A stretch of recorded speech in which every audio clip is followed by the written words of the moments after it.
Saludo a la doctora María Amparo Casar. En la mesa está puesto todo el menú informativo para que ella se sirva y escoja y comente lo que quiera.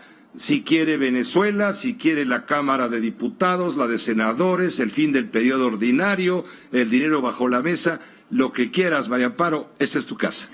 Yo sé, Pepe, pues veníamos... Es que el tema te emociona, el tema de Venezuela te prende. Claro, me prende y me prende. Pero también lo del Congreso. El que está costando el Congreso, lo que han dicho de la austeridad de los partidos políticos, en fin. En fin, creo que es un tema, lo podemos dejar para la semana que entra, bueno. Pepe, porque llevas dando una cantidad de información que es muy relevante comentar. Venezuela, y está el cierre del Congreso, la crisis que está habiendo en algún sentido, se está pasando ya en Cámara de Senadores, ya en general, la reforma educativa. Y la ley de austeridad en diputados. Y en diputados, bueno, y quedan algunas cosas pendientes. Dejaremos entonces para la semana que viene Dinero bajo la mesa, que es un tema importante, es un libro que escribimos Luis Carlos y yo, Luis Carlos Ugalde, que también colaborador aquí, y lo veremos la semana que entra entonces, Pepe. Vamos a el cierre del periodo legislativo.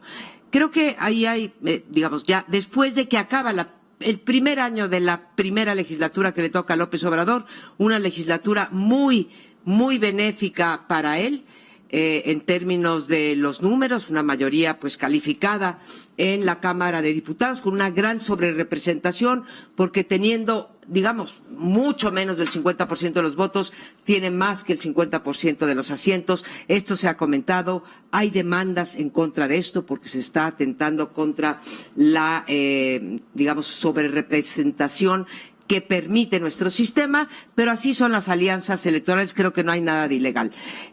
Ha sido un periodo accidentado, un periodo en donde nos había dicho López Obrador en campaña, y todavía lo dijo cuando él tomó posesión en su discurso, Pepe, que él no quería reformas, que los primeros 3 años no quería ningún tipo de reforma, salvo el 108 constitucional, para que el presidente pudiese ser juzgado, sometido a juicio político.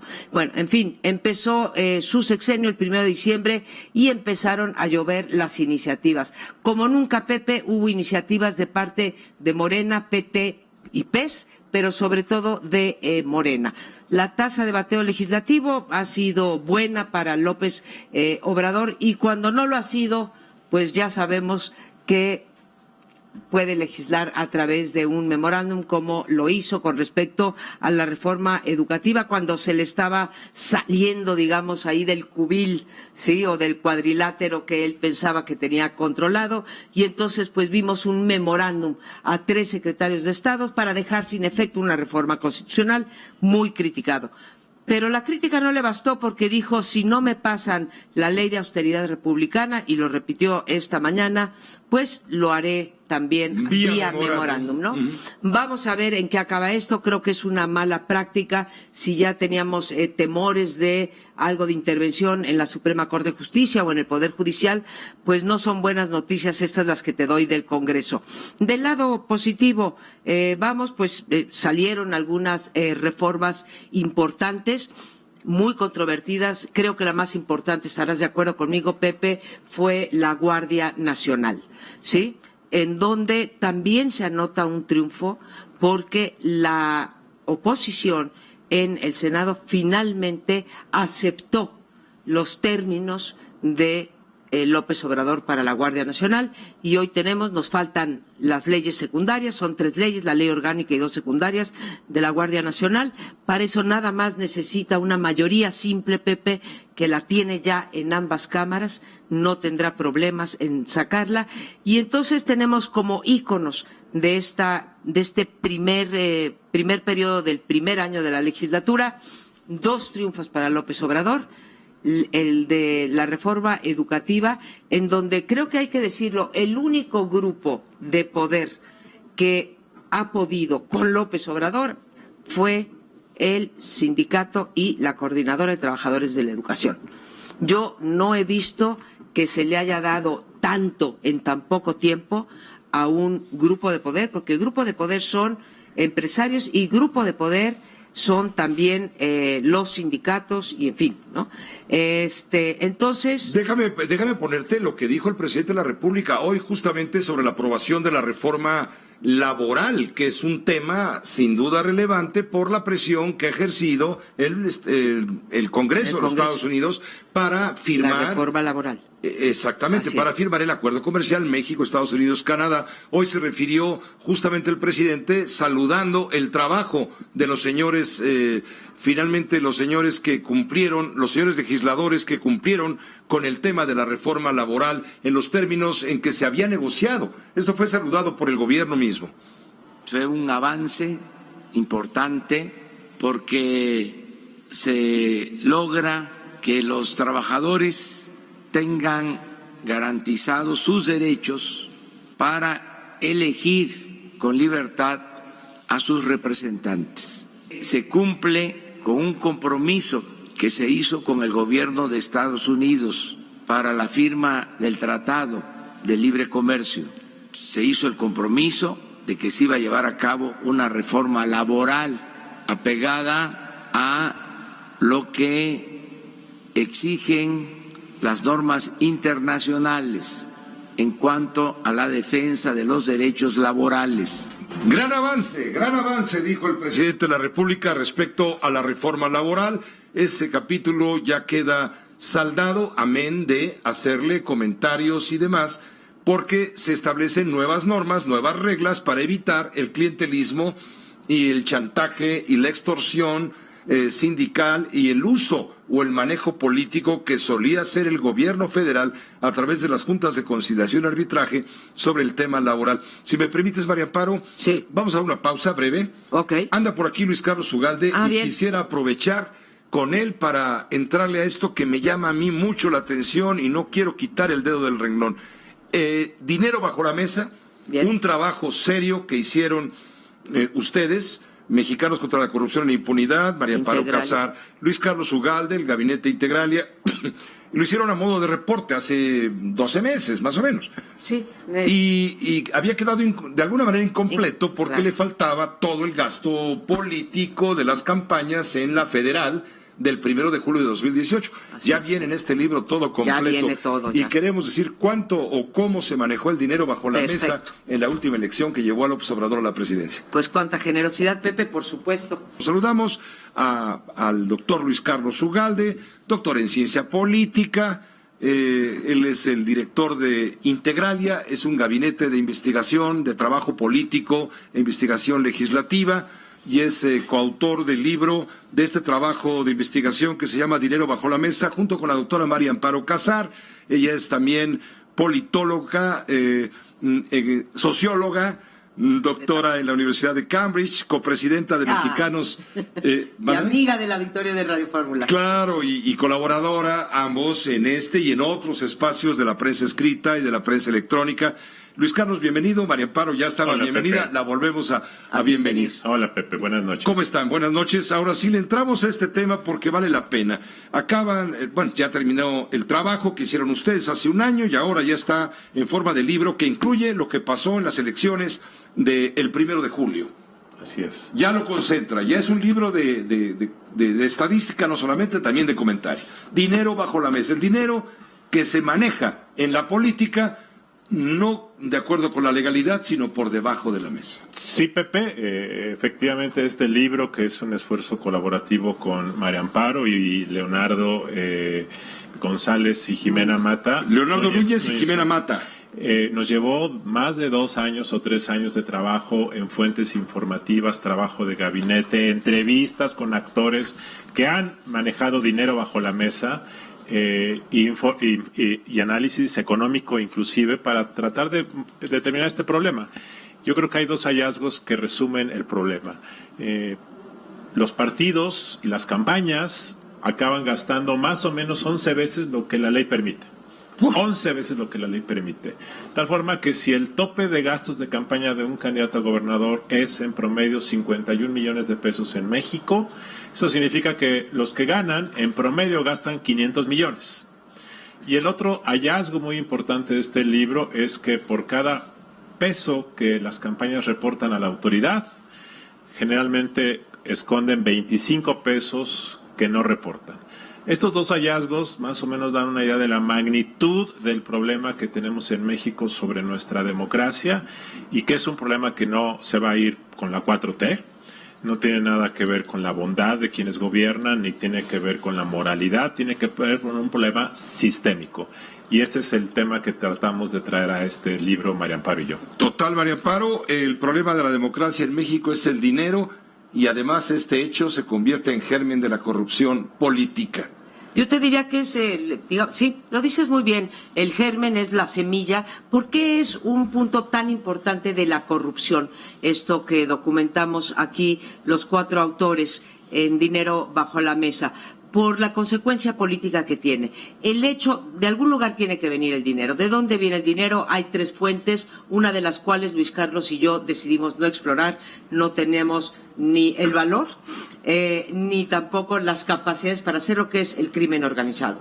La otra son los recursos públicos que se desvían de los gobiernos estatales, municipales y desde luego federal.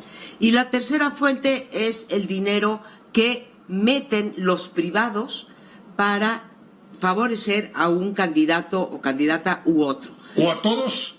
Muchas veces le ponen a todos porque como ahora sí es cierto que hay incertidumbre respecto al ganador, pues hay que repartir. Pero hay elecciones que no son tan competidas y entonces el empresario pues ya tiene en la mira quién va arriba y a ese le meten más dinero. ¿Y qué es lo que pasa si le mete un funcionario público o le mete alguien del sector privado?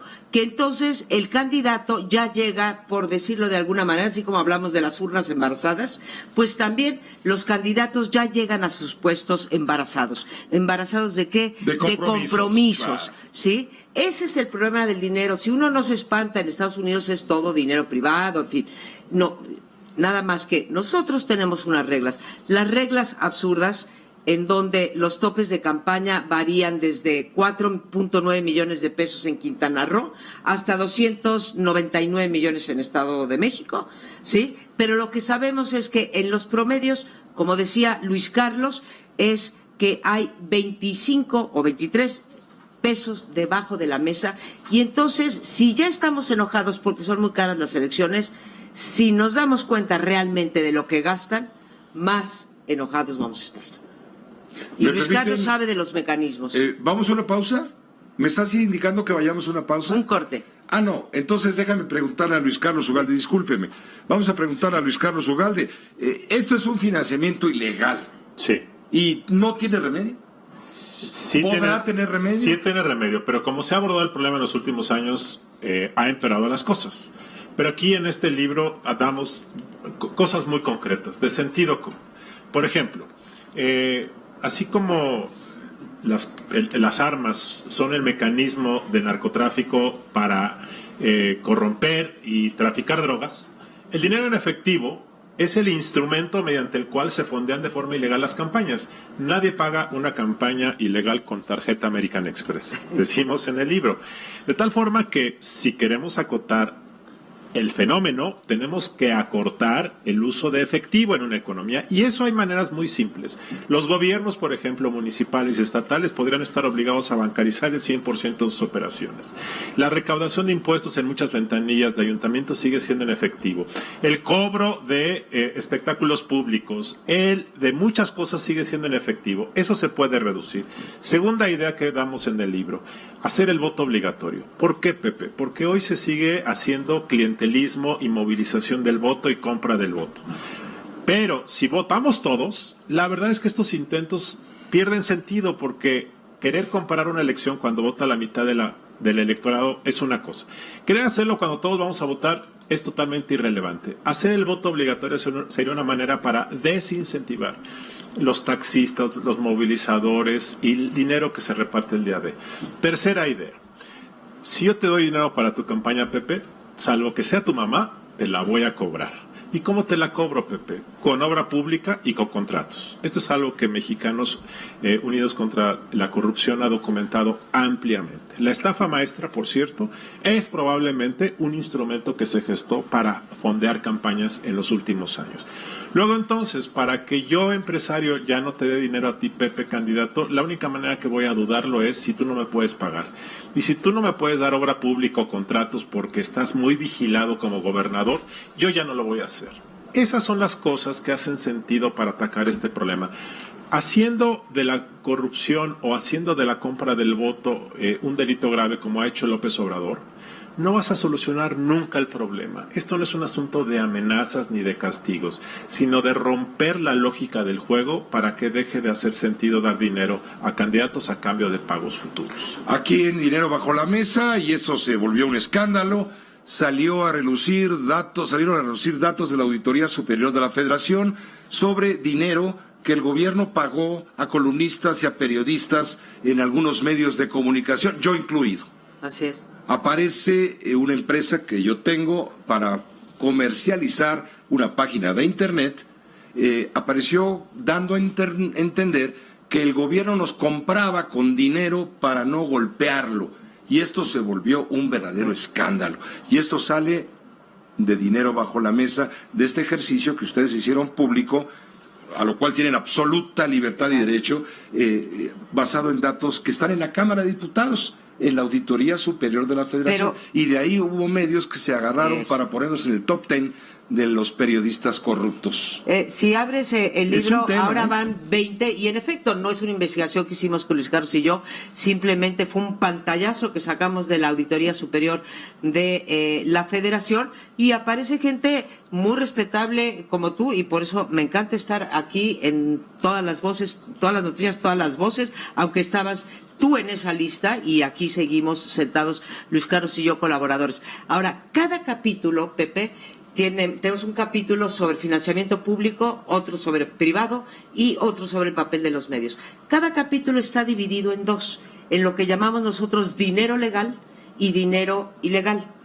Yo le ruego a la gente que cuando lo lea, para que no hagan top tens, ¿sí?, que esa parte de ese pantallazo es el dinero que tú y el resto de los 20, ahora son más, la vez pasada fueron 10, ahora hay 20, el resto de los 20, en efecto, se recibe como medio y se reporta y se pagan los impuestos.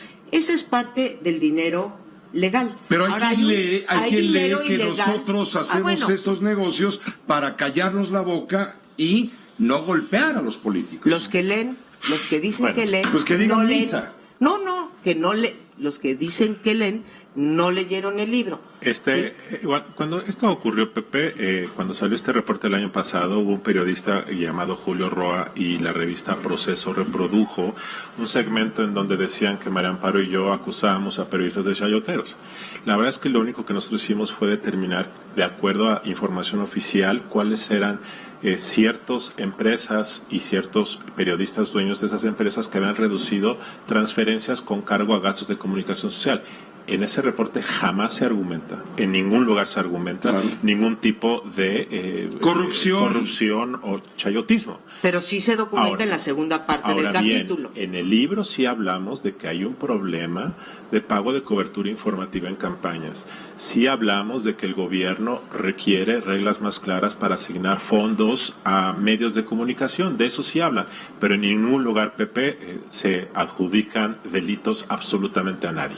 Se vuelve interesantísimo echarle una buceada, una buena leída a este esfuerzo de coordinación, Dinero Bajo la Mesa, todo lo que... ¿Cuántas veces dijiste? ¿Por cada peso cuántos pesos hay bajo la mesa? Porque 11 veces se gastan más lo que la ley permite y se esconden como 25 pesos se esconden por debajo de la mesa de cada uno que reportan los partidos. Y nada más quiero hacer un comentario, Pepe. Hace unas semanas, Tatiana Cloutier y Mario Delgado, diputados de Morena, propusieron una reforma para disminuir el dinero público a los partidos. Esa es una parte del problema, pero en este libro lo que decimos es que el gran problema es lo que está debajo del agua como un iceberg. Sí. Generalmente los políticos quieren quedar bien con el público y dicen, vamos a quitarle dinero a los partidos. Ese no es el problema. El dinero que da el INE, la verdad es que es algo que genera molestia social, pero el gran problema corruptor del dinero en la política es el dinero que fluye por debajo de la mesa. Te doy el dato concreto para cerrar, Pepe, porque sí, ya por nos hemos pasado. Sí, no, ya lo daba hoy por la mañana Luis Carlos. A ver, la liquidez del Banco de México, ¿sí?, en los 3 meses previos a la elección fueron 58,000 millones de pesos subió. Todos los partidos juntos se pueden gastar 5,000 millones. 2018. Tú ya nada más, perdón, en 2018. 2018. En 2018, 58,000 y se pueden gastar 5,000 para que veas que rebajándoles el dinero o aumentándoselos no estamos atacando el problema central. María El Amparo problema Casar. es la falta de legalidad. Gracias, María Amparo, A ti, como Pepe. siempre. Gracias, Luis Carlos. Gracias, Pepe. Estamos con usted, con ellos. Dinero bajo la mesa es de Editorial Grijalvo. Recomendable, muy recomendable.